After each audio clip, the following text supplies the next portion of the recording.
Hello' guys 15 March 2024 তাৰিখে ছেবাৰ ফালৰ পৰা এটা ন'টিফিকেশ্যন ওলাইছিলে যে ইউডাইচ নথকা বিদ্যালয়ে ক্লাছ 9ত ৰেজিষ্ট্ৰেশ্যন কৰিব নোৱাৰিব। কিন্তু আজি 28/3/2024 তাৰিখে আৰু এটা ন'টিফিকেশ্যন ওলাইছে যিটো আগৰটোৰ পৰা বেলেগ মডিফিকেশ্যন কৰি বনাইছে। তো এইটো এটা গুৰুত্বপূৰ্ণ ন'টিচ। আপোনালোকে গম পাইছে যে ইউডাইচ নথকা বিদ্যালয়েও ৰেজিষ্ট্ৰেশ্যন কৰিব পাৰিব ক্লাছ 9ৰ ছাত্ৰ ছাত্ৰীক। তো বলকচোন চাওঁ ন'টিফিকেশ্যনটোত কি লিখা আছে, কি হ'ব।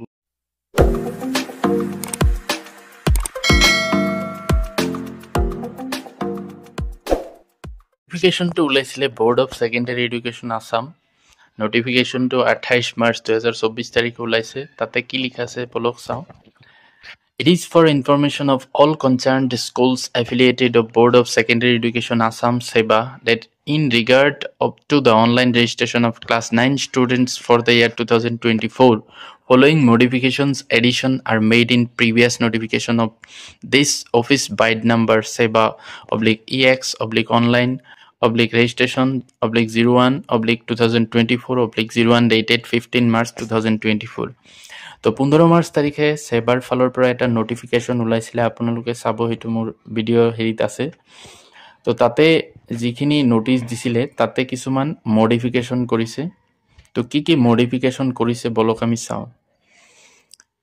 For registration process, 11-digit UDICE code of each school will be mandatory.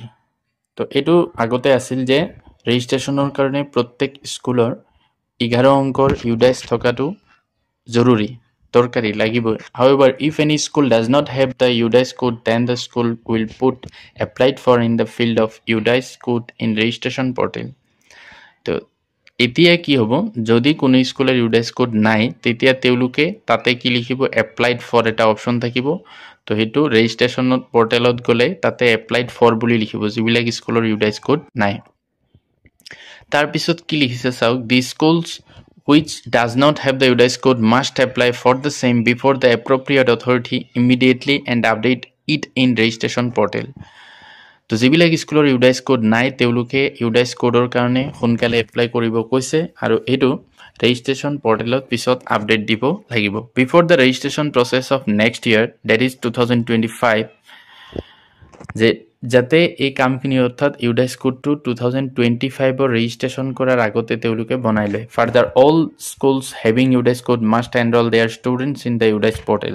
আৰু যিবিলাক স্কুলৰ UDICE কোড আছে তেওঁলোকে যাতে প্ৰত্যেকজন ছাত্ৰ ছাত্ৰীক UDICE পৰ্টেলত অন্তৰ্ভুক্ত কৰে। From the next academic year, the school will not be able to continue registration of the students without UDICE code.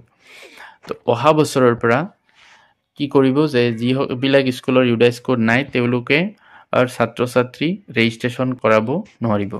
While registration of each student, all the govt/provincialized schools will provide the 17-digit student ID of class 8.